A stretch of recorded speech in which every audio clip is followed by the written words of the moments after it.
नमस्कार दोस्तों, good morning. एक बार फिर से आप सभी का हार्दिक स्वागत और हार्दिक अभिनंदन है। दोस्तों, यहाँ पे चल रही है भारतीय इतिहास की श्रृंखला, जो कि स्पेशली अगर देखा जाए तो आपको यहाँ पे जो है इतिहास विषय से जो महत्वपूर्ण प्रश्न बनते हैं उसका एक छोटा सा कलेक्शन होगा। उम्मीद है कि आप सभी लोग अच्छे से होंगे।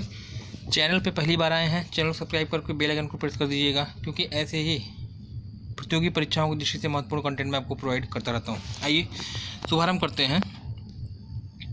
हाँ, प्रश्न संख्या 1 की अगर बात करिए तो यहाँ पे दिया गया है कि निम्नलिखित में से किसने भारतीय शासन अधिनियम 1935 को गुलामी का अधिकार पत्र कहा।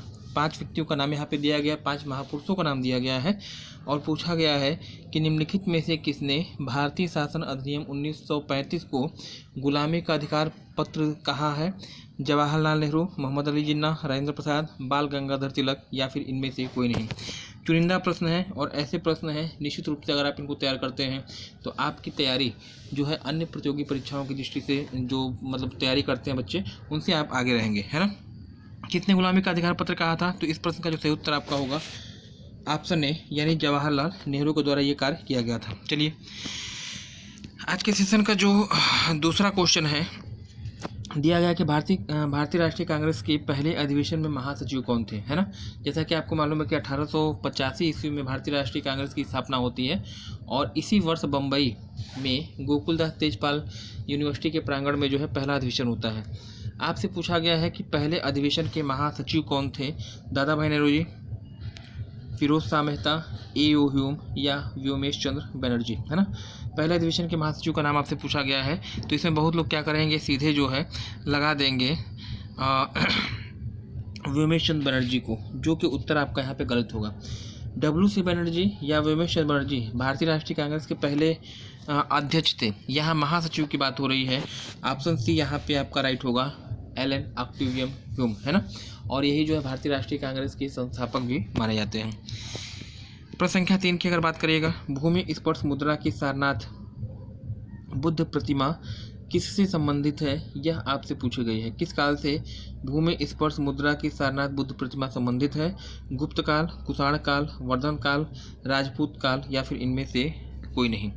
तो भूमि स्पर्श मुद्रा जो आपकी संबंधित है, किससे संबंधित है, तो ऑप्शन ए आपका यहाँ पे राइट हो जाएगा, गुप्त काल से संबंधित है और सारनाथ में इसकी लोकेशन हुई। चलिएगा, अगला दिया है प्रश्न संख्या 4 की अगर बात करिएगा। देखिए, बहुत ही चुने हुए प्रश्न हैं जो कि बड़े स्तर की परीक्षाओं में पूछे जाते हैं, तो अगर आप इनको तैयार कर लेते हैं, अगर थोड़ा भी इस विषय का सब्जेक्ट लेवल इसका टफ होता है, तो आप ये प्रश्नों से आपकी मुलाकात होगी।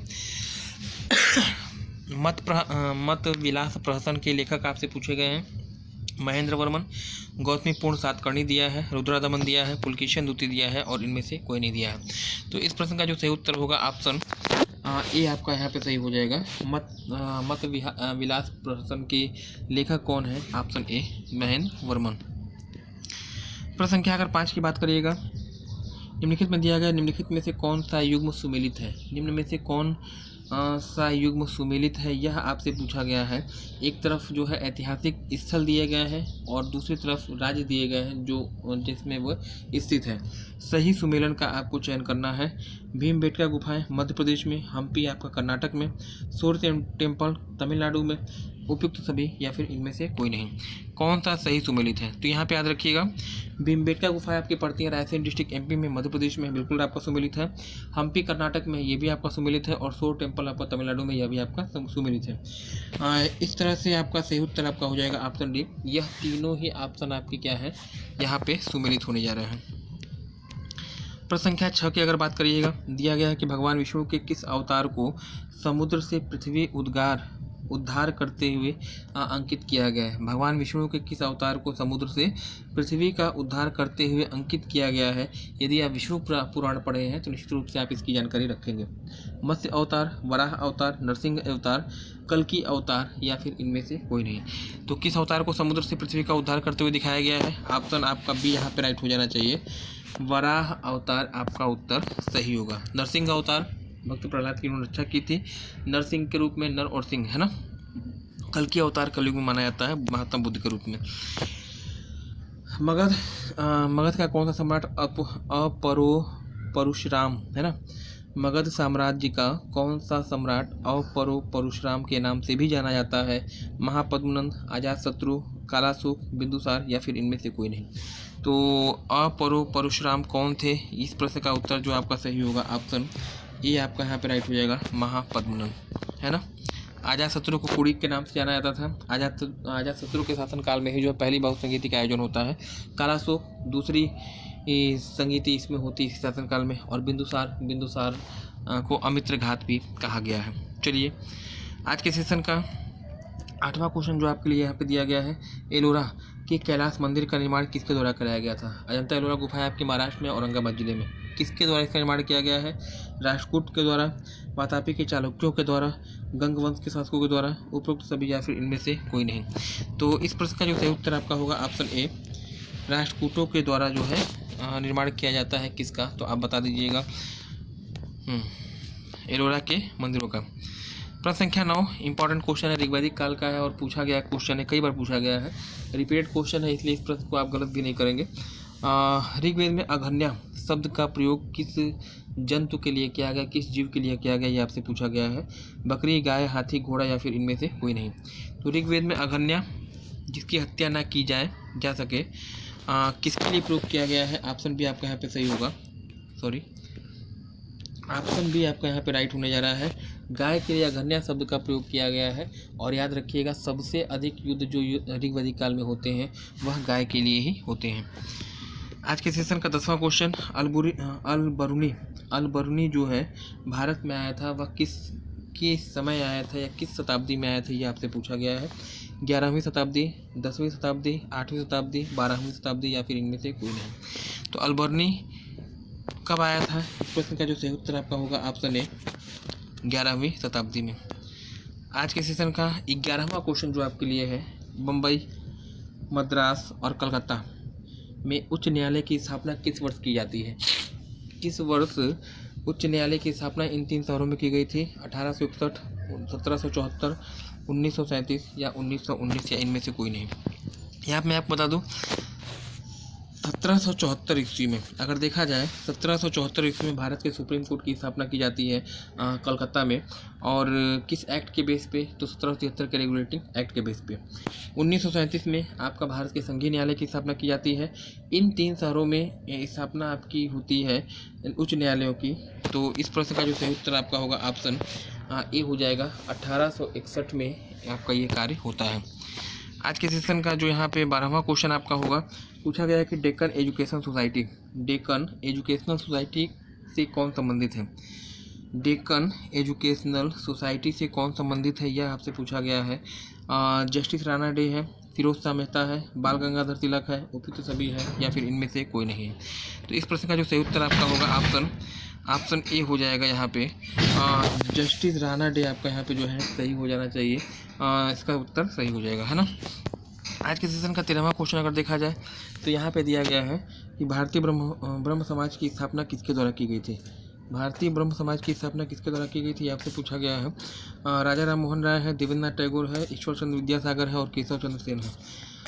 भारतीय ब्रह्म समाज देखिए, अगर देखा जाए ब्रह्म समाज की स्थापना एक होती है 1928 में, 1928 ईस्वी में होती है। और कहाँ पे होती है? तो बम्बई में। किसके द्वारा? राजा राम मोहन राय के द्वारा। यहाँ पे भारतीय ब्रह्म समाज की बात हुई है। राजा राम मोहन राय, देवेंद्रनाथ टैगोर, ईश्वर चंद्र विद्यासागर, केशव चंद्र सेन आपका दिया है। यहाँ पे भारतीय ब्रह्म समाज के संस्थापक की अगर बात करिएगा, ऑप्शन डी आपका यहाँ पे राइट हो जाएगा, केशव चंद्र सेन, है ना। देवेंद्रनाथ टैगोर आदि ब्रह्म समाज संबंधित है। और ईश्वर चंद्र विद्यासागर जो है एक समाचार पत्र, इनका बहुत ही फेमस समाचार पत्र था। आप मुझे कमेंट सेक्शन में कमेंट करके बता सकते हैं। आज के सेशन का 14वां क्वेश्चन जो है, राणा सांगा ने निम्नलिखित में से किस युद्ध में बाबर से लड़ाई की थी आपसे पूछा गया है। पानीपत का युद्ध है, खानवा का युद्ध है, चंदेरी का युद्ध है या फिर इनमें से कोई नहीं है? पूछा गया है कि राणा सांगा और बाबर किस युद्ध में एक दूसरे के आमने सामने थे?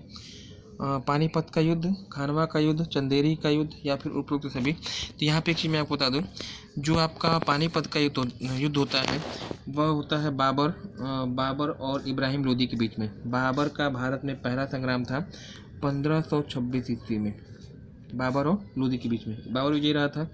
चंदेरी का युद्ध 1528 में होता है और इस युद्ध में बेदनी राय इसके सम्मुख था, इसके सामने था। खानवा का युद्ध होता है 1527 में। 1527 में आपका खानवा का युद्ध होता है और इस युद्ध में जो है राणा सांगा और बाबर का युद्ध होता है और इसमें विजयी कौन हुआ था तो आप बताइएगा, बाबर, है ना। एक्चुअली होता ये ना कि 1526, 1527, 1528, 1529 ये 4 वर्ष जो हैं भारत में बाबर की लोकेशन थी और इस चारों ही वर्ष जो है वो कोई ना कोई युद्ध में रत रहा, हमेशा युद्धशील रहा, कोई ना कोई युद्ध लड़ा है। 1526 में पानीपत का युद्ध होता है, 1527 में खानवा का युद्ध होता है, 1528 में चंदेरी का युद्ध होता है और 1529 में घाघरा का युद्ध होता है ना। 1530 में वह मर जाता है। तो ये रहा पूरा इस प्रश्न का जो उत्तर आपका हो जाएगा 14वें का, किस युद्ध में दोनों के बीच में, राणा सांगा और बाबर के बीच में हुआ था। ऑप्शन बी आपका यहाँ पे राइट हो जाएगा, खानवा का युद्ध। आज के सेशन का 15वां क्वेश्चन जो दिया गया है यहाँ पे, निम्नलिखित सुल्तानों में से कौन अन्न के ऊपर से कर हटाने के लिए जाना जाता है। कौन निम्नलिखित सुल्तानों में से अन्न के ऊपर से कर हटाने के लिए जाना जाता है, ये आपसे पूछा गया है। सिकंदर लोदी है, फिरोज शाह तुगलक है, गयासुद्दीन तुगलक है, अलाउद्दीन खिलजी है या फिर इनमें से कोई नहीं है। अन्न के ऊपर से कर हटाने वाला सुल्तान कौन था, ये आपसे पूछा गया है। इस प्रश्न का जो सही उत्तर होगा ऑप्शन ए हो जाएगा। यहाँ पे सिकंदर लोदी आपका यहाँ पे राइट आंसर होने जा रहा है। सिकंदर लोदी ने आगरा शहर की स्थापना, सिकंदर लोदी से 2 क्वेश्चन बनते हैं। एक तो सिकंदर लोदी से बनता क्या है कि इसने आगरा शहर की स्थापना की थी, उत्तर प्रदेश में आगरा की इसने स्थापना की थी। और दूसरी चीज़ आपसे पूछी जाती है गज ए सिकंदरी पैमाना का संस्थापक कौन है, तो उसका भी उत्तर क्या है, सिकंदर लोदी है। और तीसरी चीज़ यहीं से याद रखिएगा, आपसे पूछा जाता है कि पूछेगा कि कौन सा मुस्लिम शासक जो है गुलरुखी के उपनाम से फारसी भाषाओं में कविताएं क्या करता था, तो ये उपनाम याद रखिएगा, गुलरुखी के उपनाम से फारसी भाषाओं में कविताएं करने वाला व्यक्ति कौन था, तो इसका भी उत्तर आपका क्या हो जाएगा, सिकंदर लोदी हो जाएगा। फिरोज शाह तुगलक की अगर बात करिएगा तो फिरोज शाह तुगलक से भी प्रश्न आपके बनते हैं। पहली चीज़, फिरोज शाह तुगलक ने जौनपुर शहर की स्थापना की थी और कब की थी, अपने बड़े भाई जौना खां की स्मृति में, मोहम्मद बिन तुगलक की स्मृति में की थी। दूसरी चीज़, इसने जो है कुतुब मीनार की 5वीं मंजिल का निर्माण कराया था, ये भी आपसे पूछा गया है। और इसी के द्वारा जो है सिंचाई विभाग की स्थापना की जाती, सिंचाई कर की स्थापना की थी, हाब ए सर्व नामक सिंचाई कर की इसने स्थापना की थी। अलाउद्दीन खिलजी से भी प्रश्न आपके बनते हैं। तो ये रहा पूरा जो है सेशन आज का, जो कि आपके लिए इम्पोर्टेंट होगा। आज के लिए फिलहाल इतना ही। चैनल पे अगर आप पहली बार आए हैं, चैनल को सब्सक्राइब कर लीजिएगा, बेल आइकन को प्रेस करके नोटिफिकेशन ऑल पे क्लिक कर दीजिएगा। Thanks for joining me, have a nice day. Okay.